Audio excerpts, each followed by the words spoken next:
Bonjour à tous, j'espère que vous allez bien. On a une Bitcoin qui vient de casser sa borne supérieure du triangle.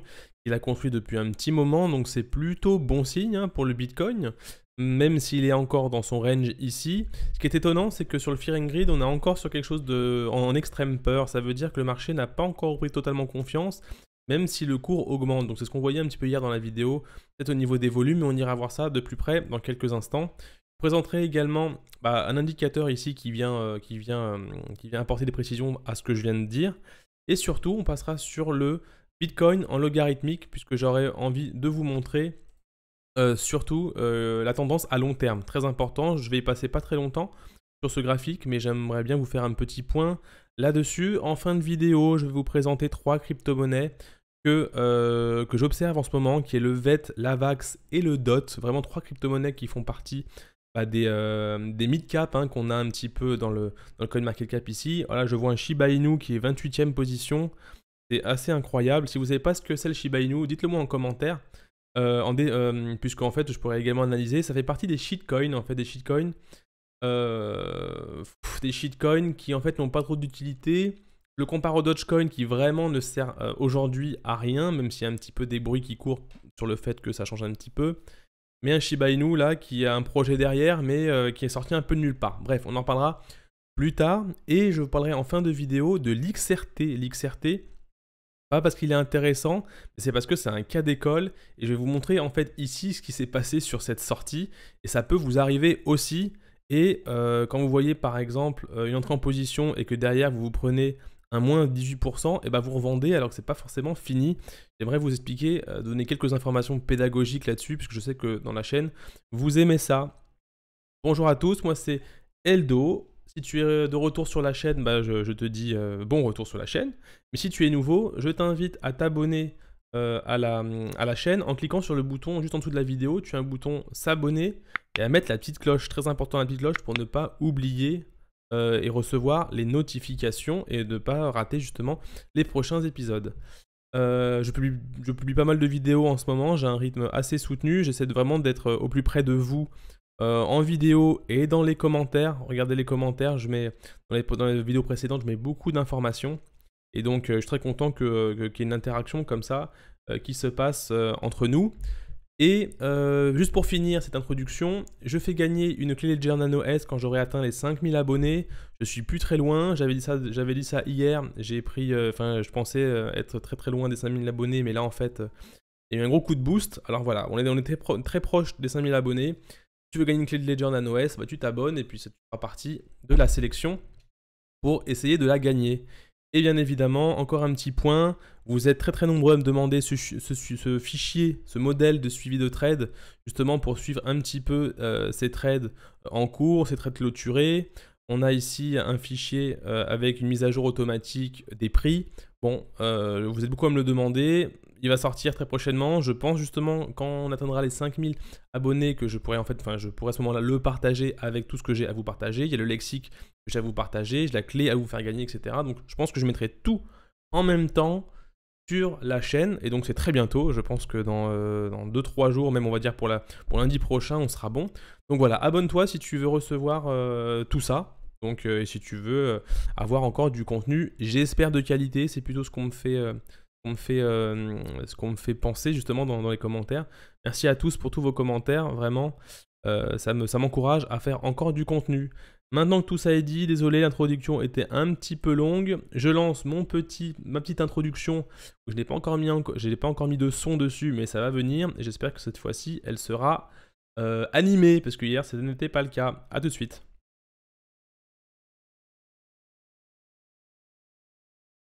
Bon voilà, alors j'espère que ça t'a plu. Je vais maintenant sur le Bitcoin pour te faire le point sur le Bitcoin. Comme je l'ai dit tout à l'heure, on a eu une cassure ici du triangle, un triangle de compression où justement j'avais dit hier qu'on n'irait pas au fond du triangle, qu'on a souvent une cassure qui se passe à un moment, enfin voilà, un peu plus de la moitié, on a toujours un moment où on va prendre une décision et partir. Attention, toujours ce range tracé depuis déjà pas mal de jours, peut-être quasiment une semaine. Tant qu'on est dedans, ce n'est pas fini. En tout cas, première victoire pour les acheteurs ici, mais ce n'est pas encore gagné. Je fais le petit rappel sur le fait que ici on a une zone assez tendue sur une zone en fait où on va y avoir pas mal de turbulences, pour vous dire la vérité, ici là. On a vu qu'il y a pas beaucoup de business qui a été fait à cet endroit-là. On est dans une zone où il y a eu pas mal de décrochages, de points de travail, et ici on essaie de remonter et boum, on s'est fait éjecter. Attention à cette zone-là, d'accord, qui est très importante, bien évidemment. D'autres indicateurs, je ne le montre pas aujourd'hui, mais montrent le fait que on va aller à cette zone et partir plus bas. Je pense principalement aux Elliott Wave. Aux Elliotis, s'il y en a sur cette chaîne, bah, mettez-moi en commentaire, voir ce que vous pensez par rapport à ça. J'ai l'impression en plus que, bizarrement non, mais j'avais tracé ces vagues-là, on est pile poil arrivé sur ma zone 1 ici. Alors c'est un peu flippant. En tout cas, on va observer ça. Hein. Bon, la 2, ici, qui est un endroit qu'il faut peut-être pas suivre. On sait pas où elle est. Hein. Tout ça, on sait pas où c'est. Hein. Donc, du coup, quand il n'y a pas de bougie, on sait pas où c'est. Ça peut faire comme ça. Ça peut être une 2 très light, d'accord. Et pendant ce temps, toutes les cryptos ici, justement, tant qu'il n'y a pas de gros retracement, de grosse volatilité sur le Bitcoin, eh ben, elles en profitent pour performer. En fait, il faut vraiment avoir une vision comme ça un peu générale du monde des crypto-monnaies. Il ne faut pas y rester bloqué sur le Bitcoin. Si vous avez des cryptos, il faut bien évidemment voir ce qui se passe sur le Bitcoin. Et en fait, tout est un peu lié. Il y a de la dominance sur le Bitcoin. Il y a des cryptos qui en emportent d'autres vers le haut ou vers le bas. Donc, c'est important d'avoir une vision d'ensemble. Et du coup, pour en revenir justement au Fear and Greed, d'extrême peur, on peut effectivement penser qu'en fait, regardez, ici l'indice de peur et de cupidité, on est en peur ici. En indice social, on est très haut. Donc le sentiment à première vue est bon. On a envie de se dire, c'est bon, c'est reparti, il y a de l'engouement. Et c'est là où en fait ça peut être vraiment très piège. Hein. C'est qu'on ait ce sentiment vraiment intéressant et que derrière, en fait, ça vienne comme ça. Alors je vais prendre mon petit feutre ici. Ça vienne monter petit à petit. On est content. Soit ici, boum, on se fait éjecter. Soit on se casse. Là, le sentiment devient encore de plus en plus élevé. Et on se dit, c'est bon, c'est reparti. Et ici, vous allez vous prendre la claque du siècle. Alors vraiment, faites attention à cette zone-là. Si vous avez peut-être du bag, peut-être pensez, parce que regardez qu'à moyen terme ici, on est quand même dans quelque chose de très moche et qui en fait a pour probabilité de continuer à descendre. Sur du moyen terme. Du long terme, on est toujours dans une tendance haussière, d'accord? Mais à moyen terme, si vous êtes bloqué ici, eh ben, si vous voulez pas passer un été peut-être compliqué, vous vous dites, bah, je préfère lâcher un peu de bague quand on va remonter. On ne sait pas où. Moi, j'ai mis une barre ici, mais je ne suis pas voyant, je ne peux pas vous dire où. Mais les zones montrent une certaine force ici, d'accord? C'est vrai qu'ici, on a aussi une zone de travail, donc voilà, ça va se passer entre là et là. Je pense qu'il y en a encore peut-être une bonne semaine de, allez, 3, 4 jours, 5 jours, peut-être de hausse, aller travailler cette zone-là, aller chercher l'autre. Et éventuellement penser petit à petit peut-être à décharger pour au moins avoir un peu l'esprit tranquille si vous n'avez pas réussi à le faire ici. Bien évidemment, on ne vend pas ces cryptos au moment de la panique, on ne le vend pas ici. Si vous avez vendu ici, c'est dommage. Vraiment, c'est dommage. Parce que le panic sell, c'est pas le moment où il faut vendre. Il y a toujours un rebond derrière, petit, moyen, grand. Mais en tout cas, entre là et là, eh ben, vous vendez... on vous vendait à 25% de perte en moins. Donc ce n'est pas négligeable. Voilà, mettez-le vous bien dans la tête qu'il y a souvent des rebonds. Et si c'est un dead cat bounce, et ben vous aurez quelque chose encore plus moche, comme ça et comme ça, d'accord? Et là, il y a encore une zone de sortie pour alléger les positions jusqu'à ce qu'on reprenne des choses plutôt positives avec des beaux W qui se créent comme ça sur du daily ou même du weekly. Hein. Si on passe en unité mensuelle, on peut comme ça faire de grands W. Et on va arriver vers septembre, octobre, novembre, vers la fin de l'année. Donc au niveau saisonnalité, on est plutôt dans quelque chose de cohérent. Donc il n'y a rien de choquant par rapport à ça. En tout cas, ça profite aux alts. Pour le moment, tant mieux, la volatilité est plutôt faible, d'accord? Donc ça profite aux alts. Et je mettais justement une alerte par rapport à ce niveau-là. Pensez bien, ne vous dites jamais que c'est bon, c'est reparti parce que vous voyez 3 bougies rouges. Non. Il y a des tendances qui sont en baissière, on décharge. Quand ça monte au niveau bas, on recharge, on laisse plus haut. On essaie de surfer avec les cycles, avec les vagues Prenez pas une vague d'en haut, vous passez par en bas et vous surfez. Bon, je suis pas surfeur, hein. Vous surfez et vous montez la vague pour la surfer par-dessus. Vous n'arrivez pas au-dessus en hélicoptère, en vous lâchant dessus. Voilà, donc je sais pas si c'est une bonne métaphore, en tout cas, c'est un peu l'image. J'ai fini avec le Bitcoin. Si j'ai pas tout vu, vous voulez plus d'informations, plus en détail sur le Bitcoin, du RSI, peut-être du MACD, etc., etc. Je veux pas passer trop longtemps parce que pour l'instant, voilà, on est toujours dans ce range-là. Tant qu'il n'y a pas de gros mouvements, ça sert à rien d'en parler pendant des plombes. Je passe maintenant sur mon graphe en fait. Si, mais il me reste ça à dire. Le graphe en logarithmique. J'ai dupliqué en fait un comportement que l'on a eu dans un cycle précédent ici, d'accord, qui avait de fortes ressemblances avec le cycle que l'on a eu récemment. Cette barre rouge que vous avez au milieu, c'est la barre en fait d'une sorte de support très très fort où on est venu à plusieurs reprises taper ici. Excusez-moi. On est venu taper hop, à cet endroit-là. Je vais être plus précis quand même. Hein.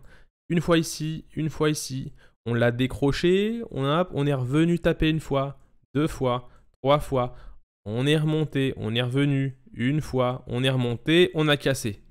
Voilà, il y a eu un crack, il y a eu un crash entre guillemets, il y a eu une grosse correction. On est venu taper la borne basse ici, qui est en plus l'oblique ici par rapport à ses premiers niveaux de 2012. On est revenu monter, on a cassé cette barre, on fait un rebond. Pour vous, je vous pose la question, quel est niveau probabilité, si vous êtes plutôt logique ou si vous avez un petit peu de visu, en fait, c'est juste qu'il faut observer des probabilités qui sont fortes qu'un rebond soit fait autour de cette zone-là. Bon, je ne veux pas vous mettre de biais dans la tête, les biais sont très très très négatifs, c'est très dangereux d'avoir des biais. Oui, lui a dit sur YouTube que ça allait repartir là, du coup ça va repartir. Non, on peut venir casser ici, faire un pullback dessus, aller chercher plus bas, d'accord, vers les 20 000. Hein. D'ailleurs, on retrouve ici, c'est pas impossible. Hein. D'ailleurs, c'est une zone que nous, on observe beaucoup. C'est que, après, certainement, aller chercher un peu de prix ici, avoir un cours vers les 50 000 ici, et ben on peut très bien aller chercher des niveaux plus bas par ici, dans une zone qui a vraiment manque de travail ici. Donc, on arriverait vers les 25 000, donc ce qui correspond également à ça. Donc, deux scénarios probables. Donc, est-ce que c'est la fin du Bitcoin tant qu'on est dans cette oblique-là? Non, puisqu'on voit que ça fait plus de 10 ans qu'on l'observe et qu'on la passe et qu'on la maintient depuis X temps. On est venu certes la taper une fois ici, bien évidemment. Mais ce que moi je vois ici, si on reproduit un petit peu les cycles précédents, c'est que on peut éventuellement observer peut-être un rebond à ce niveau-là. Et il faut suivre ça. Il faut suivre ça. Il faut suivre pour voir si ça nous donne aussi si ce graphe nous donne raison ou pas. Si on fait comme ça, et potentiellement on se dit zut, potentiellement on peut aller encore, ça s'est déjà produit sur le Bitcoin, on peut aller chercher la bande plus basse. Peut-être liquider un petit peu de crypto ici pour aller chercher justement à rentrer plus bas. Il faut vraiment penser ça comme surfer des tendances. On ne reste pas bloqué comme ça indéfiniment sur une zone, on essaie de vendre quand c'est haut et de racheter quand c'est bas. Vraiment surfer des tendances. Juste pour rappel, ce graphique, c'est le Bitcoin en logarithmique. Ici, vous avez un petit bouton où il y a marqué log. Ça veut dire qu'en fait, c'est une représentation un peu plus compactée, entre guillemets. En fait, cette échelle-là est en logarithmique. Ça veut dire que les échelles sont contractées, en fait, parce que le Bitcoin, ça monte tellement vite qu'il est impossible, il est très dur de voir les graphiques si on les laissait dans une échelle de temps, une échelle de mesure normale, ici sur la droite, sur l'axe des abscisses, et du coup on est obligé de le mettre en logarithmique pour que en fait cette valeur en fait monte plus vite que les mesures normales, ce qui permet d'avoir un graphique contracté dans le temps comme ça. Et de toute façon les analyses techniques sont identiques. Hein. On a toujours comment on dit ça, ces termes de support, de résistance, ces phases de consolidation, etc. C'est la même chose, hein, c'est les mêmes termes qu'on utilise. Voilà pour ça, et d'ailleurs le lexique je le partagerai très bientôt hein, sur la chaîne. Voilà pour ça, donc si t'aimes bien un petit peu tout ce que je te raconte, mets-moi un petit pouce bleu, je ne demande pas souvent, et je vois que quand je vous le demande pas, vous mettez pas de pouce bleu. Si ça vous intéresse tout ce que je vous raconte, mettez-moi un petit pouce bleu, ça m'encourage en fait, et ça permet de faire voir au plus grand nombre cette vidéo. Comme ça me motivera encore plus de faire des vidéos, s'il y a plus de monde qui le voit, c'est normal. Et ici, pour finir sur le logarithmique, on a deux petites bougies donc vertes qui se sont mis en place. On espère bien évidemment quelque chose comme ça, en suivant justement cette grosse barre ici, hein, cette barre de tendance qu'on a ici. On n'aimerait vraiment pas la casser. Un point vraiment très important à tenir. Donc essayez de copier un petit peu tout ce que j'ai mis là, hein. Je suis sur le Bitcoin dollar, j'ai cliqué sur log. Essayez de voir un petit peu les Fibo que je mets en place. Je ne peux pas tout vous expliquer à chaque fois, sinon je vais y passer des plombes. Donc un Fibo ici, avec des zones très importantes sur le Fibo, là au niveau des pics. D'accord, on arrive toujours entre 1,272 et 1,41 sur les extrêmes montées, sur les pics, sur les tops, pardon, sur les tops de marché. Et potentiellement, on en aurait un ici. Si ça t'intéresse d'en savoir plus, bah, tu me le dis en description et je ferai une vidéo dédiée à ça. Surtout que j'en ai une en préparation sur les cycles halving et crypto. Franchement, elle est vraiment, vraiment sympa. Je prends du temps à la préparer et je la sortirai très bientôt. Donc abonne-toi si tu n'es pas abonné à cette chaîne et tu mets la petite cloche. Je passe aux crypto-monnaies pour finir avec ça. Je passe sur le VET ici, le VET contre l'USDT. Si tu veux aussi avoir des informations, viens sur le Discord, tout est en description. Tu as des liens Discord, Telegram, mailing privé. Tu viens et comme ça tu peux continuer l'aventure crypto avec nous. C'est sympa, on s'éclate. C'est vraiment intéressant comme univers. VET USDT, il n'y a pas beaucoup de graphiques ici. Si je le mets là, est-ce que j'ai mieux? Bah alors, qu'est-ce qu'il me fait le VET? Bah c'est pas grave, hein, je vais le faire avec vous. Je regarde juste si je l'ai pas peut-être sur UOB. Eh ben non, bah je l'ai pas. Du coup, bah, je suis un peu embêté.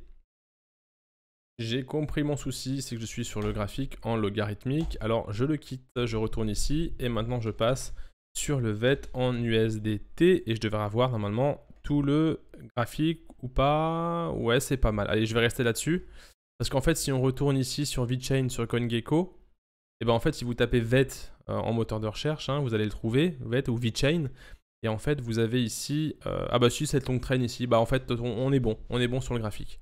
Très rapidement, comment on va faire pour analyser le VET? Je vais vous expliquer ça très rapidement, surtout que vous savez déjà un petit peu si vous suivez la chaîne comment on fait pour placer tout ça. Vous me placez un petit Fibo, alors, je vais juste passer en weekly ici, un petit Fibo, vous avez vu cette grande hausse ici, un petit Fibo ici tout en bas, vous le placez tout en haut, et en retracement, donc c'est un Fibo de retracement, hein, vous le trouvez où? Vous le trouvez ici, Fibonacci de retracement, et vous copiez les codes que j'ai mis là. D'accord? Et donc, en fonction de cette hausse, on voit que potentiellement, on a cette zone qui va venir, qui est venue, en fait, travailler exactement à ce niveau-là. D'accord? Donc, on est venu recharger, recharger pour justement repartir. On observe, en fait, à l'époque, j'avais fait une vidéo pour parler du VET en disant que c'était vraiment un projet intéressant. Sur les fondamentaux, ça n'a pas changé, hein. Vraiment, on est sur les fondamentaux, on était sur un projet très très bon. Ici, si je place une petite ligne de tendance, tac, tac ici. Donc c'est là qui n'est pas encore cassée, bien évidemment. Et une dernière ici. Voilà, et je vais en placer encore une. Et bah pas encore, hein. Non. On va pas essayer de se mettre des biais dans la tête. C'est vrai que sur cette dernière levée, on pourrait mettre quelque chose comme ça. En fait, à force de tracer des graphes, on cherche un petit peu ce qui nous arrange. Et donc ça, c'est pas bon du tout. Le VET qui est toujours une opportunité, enfin, toujours un projet très intéressant. D'accord? Je vais placer également ici l'ancien ATH, très important ATH, puisqu'on vient souvent en bull run venir le chercher. D'accord? Donc, si vous n'avez pas vu la vidéo sur le VET, n'hésitez pas à aller la voir. Ce qui est intéressant, c'est la construction qu'il est en train de nous faire à cet endroit-là. D'accord? Donc, il est pile poil en train de travailler la zone de cassure à ce niveau-là, la neckline ici, là. D'accord? Qui n'est pas forcément bien positionné ici, d'accord, au niveau de la zone de rechargement, mais on peut éventuellement chercher une sorte d'entrée en position, si vraiment on a une cassure confirmée ici. D'ailleurs, on verra juste après l'XRT, parce qu'on a un niveau cassure pour ne pas se faire piéger. Une cassure, éventuellement un pullback, d'accord, et certainement aller chercher des niveaux, puisque niveau fondamentalement, on a sur le VeChain quelque chose de très intéressant. Mais ce qui pourrait être aussi pas mal, c'est que ça prenne son temps, ça vienne casser derrière sa ligne de tendance que l'on a là, pour vraiment confirmer quelque chose en mode reprise, hein, bien évidemment. Et si je vais regarder un petit peu le RSI, donc on est toujours en montée ici, mais on n'a pas forcément encore encore quelque chose vraiment très flagrant, une sorte de divergence. Donc le VeChain, je voulais vraiment vous en parler parce que j'en ai parlé récemment sur la chaîne. Et voilà, quand je monte des projets, c'est parce que potentiellement, j'y crois également à long terme. Et donc voilà, potentiellement quelque chose de très intéressant. Ici, je regarde juste à ce niveau-là combien on a en pourcentage. On a 95-92% pour aller chercher l'ancienne ATH. Donc éventuellement quelque chose d'intéressant ici. À jouer, voilà. Donc attention, c'est pas un conseil d'investissement que je fais aujourd'hui, c'est vraiment une remarque que je fais. Donc si ça vous intéresse, parce qu'on me demande souvent, oui, tu as parlé du VeChain, mais maintenant qu'est-ce que ça donne? On s'est fait prendre une grosse correction ici à cause du Bitcoin, ça consolide, on peut potentiellement chercher encore plusieurs fois en bas, hein. Mais si on casse et cette zone-là et une ligne de tendance, ici comme celle-ci, et bah potentiellement on est let's go tout l'ancien ATH des 0,28, ou sinon on peut aller chercher par exemple, si je mets ici une petite zone d'extension, tac, ici, niveau d'extension, donc de retracement, hop, extension pardon, et on arrive ici, ça c'est un petit pivot que je me suis mis en place, et on va potentiellement aller chercher les 1,618 à ce niveau-là. Donc voilà un objectif qui pourrait être très intéressant si toutes les planètes sont alignées, un 0,38 dans un premier temps, et potentiellement aller chercher ici le 0,46. Peut-être garder un petit peu, si vous prenez un petit peu des take profit dans les différentes zones que je mets ici, là TP1, TP2, TP3, et laisser potentiellement courir des gains ou un pourcentage, ou peut-être 10% de votre capital, ça pourrait être vraiment intéressant à faire. Allez, j'en finis avec ça, hop, je montre un petit peu qu'est-ce qu'on pourrait avoir, ou sinon, bien évidemment, quelque chose qui va bien se buter contre les zones de tendance à ce niveau-là. D'accord, et partir plus bas, mais ça c'est en fonction d'un petit peu comment va se dérouler tout le reste. C'est pour ça, suivez bien la chaîne puisqu'on suit régulièrement tout ça. Et mettez-moi en description des cryptos si ça vous intéresse, que l'on puisse regarder un peu tout ça ensemble. Je passe maintenant sur l'Avax. L'Avax c'est Avalanche, j'aime beaucoup. Ça c'est un projet que on me demande aussi souvent quels sont mes cryptos qui sont intéressantes. Donc je vais juste enlever ce que j'ai mis ici. Très intéressant, j'ai placé mon Fibo à cet endroit-là, d'accord. On a le W qui est en train de se créer à ce niveau-là, donc en zone ici de rechargement, donc très intéressant. Et on voit quand même que ça tient, hein. On tient, la VAX on tient, fondamentalement on est bon sur la VAX. La VAX cherche à développer justement une blockchain vraiment scalable avec des performances de réalisation de transactions vraiment complètement folles, hein. Elle est dans la même lignée que les Solana, les blockchains Solana, Kusama, etc. Qui justement cherchent de la scalabilité dans les transactions, puisqu'on voit que sur l'Ethereum, on a des problèmes de frais et de transactions. Donc eux, vraiment, projet très intéressant. J'aimerais vraiment même faire une vidéo dédiée à Avalanche. Vraiment, j'aime beaucoup, surtout que l'écosystème commence à se développer. Tout simplement, j'en reviens ici. On a ici une zone forte ici de support. Zone ici de support. Intéressant. Franchement, mettez-la dans votre liste, la VAX. Je ne l'ai pas dit pour le VET, mais sur la VAX, mettez-la dans votre liste. Et observez bien ici quelque chose, une petite cassure. On a 177% jusqu'à l'ancienne ATH. Franchement intéressant. Franchement intéressant. J'avais un signal ici. Franchement très intéressant.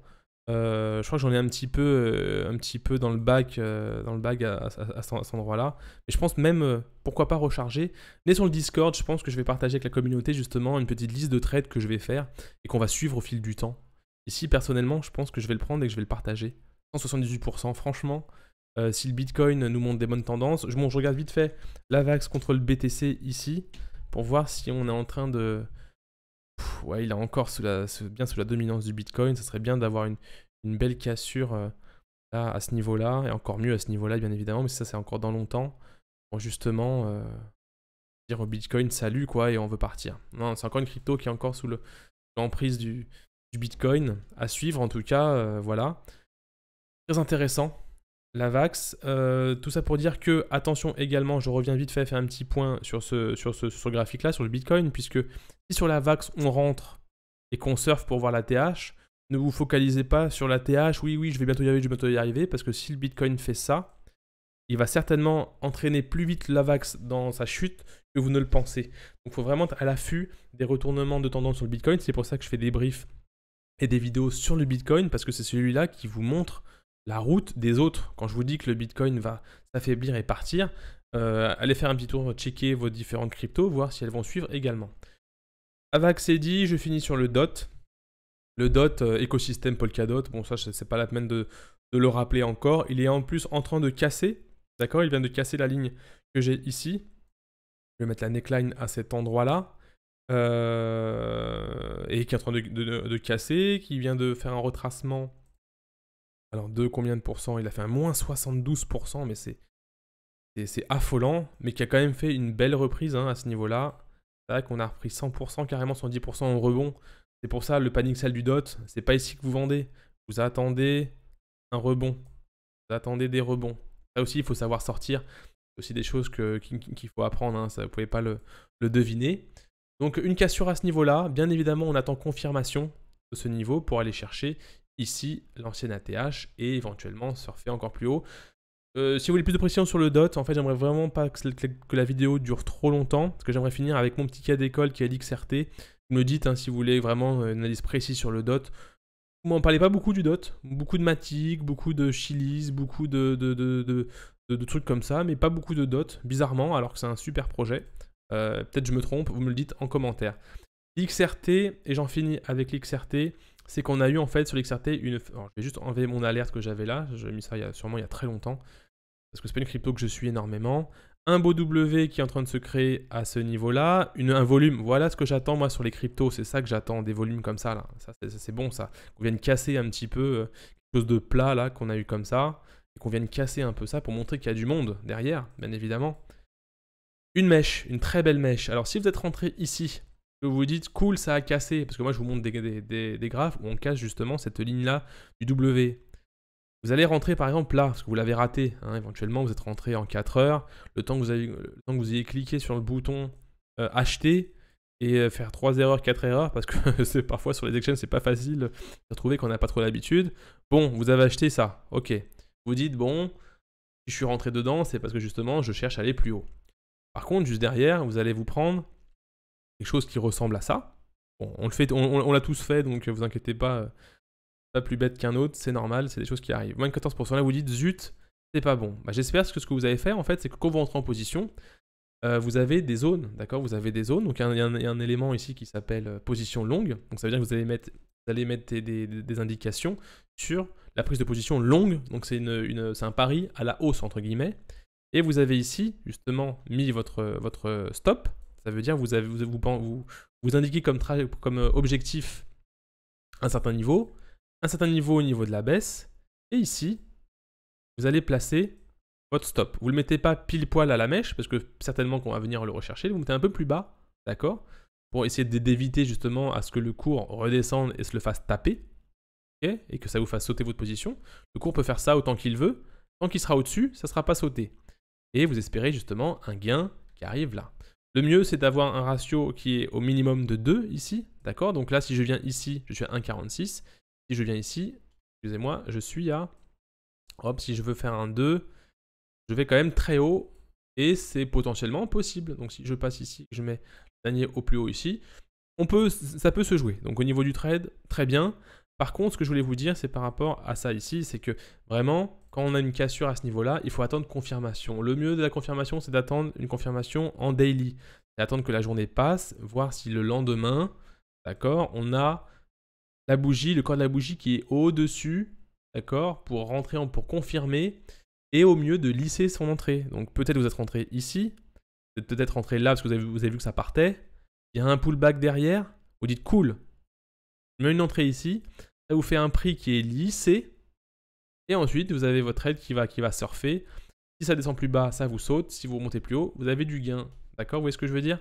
Donc ce genre de signal, c'est des mèches comme ça arrive souvent, ça s'appelle un faux signal, hein, un head fake, voilà, c'est un faux signal, et il vous fait croire qu'il va partir, mais en fait non. Donc ne rentrez pas à 100% ici, si vous avez 1000 € sur cette crypto, mettez pas 1000 € là, vous mettez un petit peu ici, vous attendez de voir ce que ça donne, d'accord, voici la confirmation, vous rentrez un peu plus haut, c'est pas grave, parce que si vous rentrez ici et un peu plus haut ici, bah, ça vous fait un prix qui est lissé.